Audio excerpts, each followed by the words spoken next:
নমস্কার প্রিয় ছাত্রছাত্রী, যারা এবছর নেতাজি ওপেন ইউনিভার্সিটিতে বাংলায় অনার্স নিয়ে ভর্তি হয়েছে, বিএ বাংলা অনার্স, তাদের যে প্রথম পেপারটা রয়েছে সেই পেপারের আজকে আমি শর্ট কোশ্চেন দিয়ে দিচ্ছি, গুরুত্বপূর্ণ শর্ট কোশ্চেন। বই থেকে বার করতে একটু ডিফিকাল্ট হবে, তোমাদের স্টাডি মেটেরিয়াল বেশ ভালো, যেগুলো কলেজ থেকে দিয়েছে বই সেগুলো সত্যিই ভালো বই, কিন্তু তার থেকে বের করতে তোমাদের সময় লাগতে পারে। তাই আজকে গুরুত্বপূর্ণ শর্ট কোশ্চেনগুলো তোমাদের দিয়ে দিচ্ছি।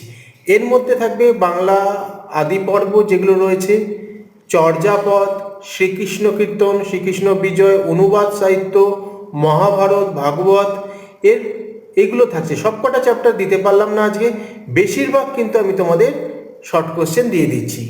ভালো করে এগুলো পড়বে, খাতায় নোট করে রাখবে, এগুলো তোমাদের অবশ্যই কাজে লাগবে। কারণ শর্ট কোশ্চেন বই থেকে বার করা অনেক কঠিন হয়ে রয়েছে, পরীক্ষাতে তো অনেকগুলো শর্ট কোশ্চেন আসবে, তাই তোমাদের এইগুলো পড়তেই হবে। এইগুলো ভালো করে পড়ে রাখো, অবশ্যই পরীক্ষা ভালো হবে। আর পরবর্তী ভিডিওতে আমি অন্যান্য নোটস দেবো, আর এই যে শর্ট কোশ্চেন কিছুটা যেটা বাকি রইল সেগুলো অবশ্যই আমি পরবর্তী ভিডিওতে দেওয়ার চেষ্টা করব। অবশ্যই আমি এগুলো আপলোড করব, তাই তোমরা এগুলো পড়তে থাকো। ভিডিওটা ভালো লাগলে লাইক কমেন্ট শেয়ার